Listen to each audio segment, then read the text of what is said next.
Saudara-saudara, apa kabar? Selamat bertemu kembali dengan saya dalam Sapa Gembala hari ini. Bagaimana saudara-saudara? Apakah saudara sehat? Saya berharap bahwa kita semua dalam lindungan Tuhan. Hari ini saya mau bicara tentang komunikasi yang saya alaskan dari kitab Kejadian 11 ayat 1 sampai dengan ayatnya yang ke-9. Saudara-saudara, bahasa merupakan alat komunikasi yang paling ampuh yang pernah dipakai oleh kita manusia. Tanpa bahasa, rasanya sulit bagi kita untuk berkomunikasi. Walaupun telah ada cara bagaimana berkomunikasi dengan orang yang tunarungu. Bahasa yang kita pakai adalah alat komunikasi sehari-hari yang sangat ampuh, baik untuk saling membangun maupun untuk saling menjatuhkan. Itu sebab bahasa dianggap alat komunikasi yang paling ideal. Menara Babel, saudara-saudara, merupakan saksi bisu di mana Allah pada akhirnya mengacaukan bahasa umat Israel. Karena mereka punya satu bahasa dan satu logat yang sama. Mengapa Allah mengacaukan bahasa mereka? Karena bangsa ini sudah mulai sombong, ya, ingin sama seperti Allah, bahkan ingin naik ke tempat di mana Allah berada.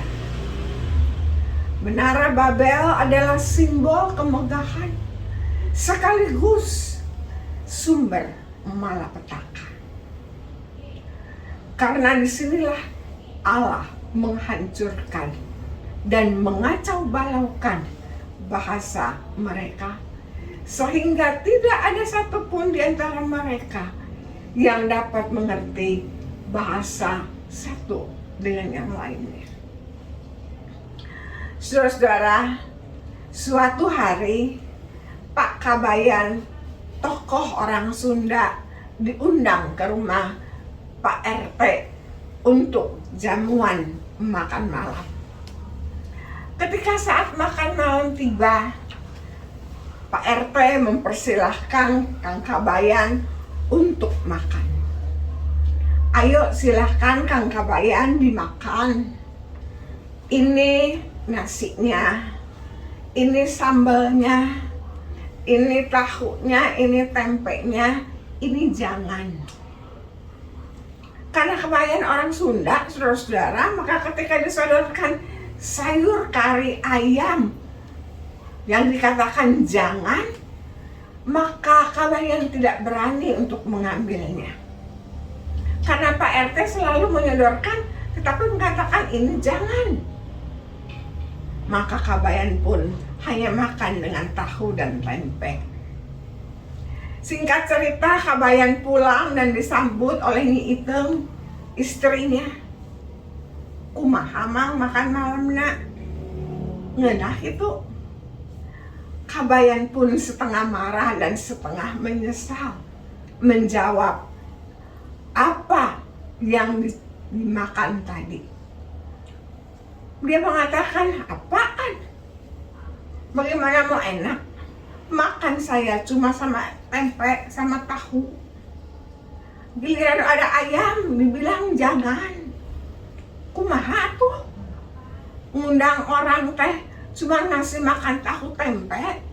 Nu iya jangan, giliran ada ayamnya. Saudara-saudara yang dikasihi oleh Kristus Yesus, Kang Kabayan telah salah mengerti bahasa yang digunakan. Buat orang Jawa, buat Pak RT yang orang Jawa, sayur itu disebut dengan jangan. Tapi bagi Kabayan, jangan ya jangan, bahasa Indonesianya enggak artinya. Nah saudara-saudara, itulah contoh kalau kita tidak mengerti bahasa yang dipakai dalam berkomunikasi. Akhirnya kita jadi miskomunikasi. Thomas Harris dalam bukunya I'm Okay, You Okay menjabarkan bahwa untuk berkomunikasi dalam diri seseorang dengan orang lain harus komunikasi yang setara supaya nyambung.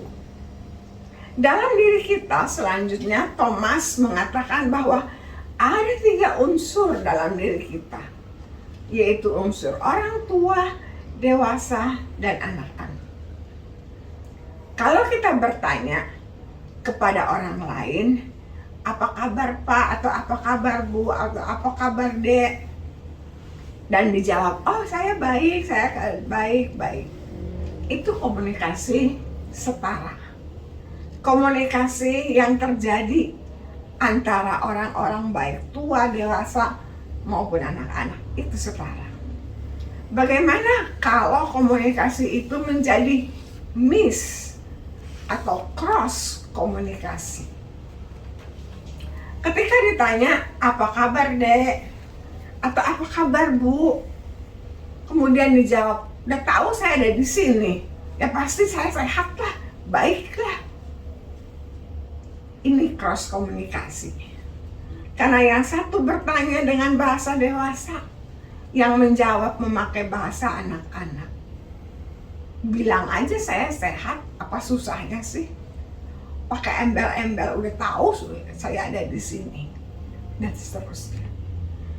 Nah, saudara-saudara, karena berbahasa dengan mengerti di mana harus menggunakan bahasa Indonesia yang baik, di mana kita harus memakai bahasa gaul, bahasanya anak muda, di mana kita harus memakai bahasa daerah ketika kita berjumpa dengan orang-orang yang berasal dari sedaerah dengan kita. Biarlah bahasa ini yang menjadi simbol komunikasi kita pelihara dengan baik. Sebab dari bahasa bisa terjadi miskomunikasi. Tuhan memberkati kita. Amin.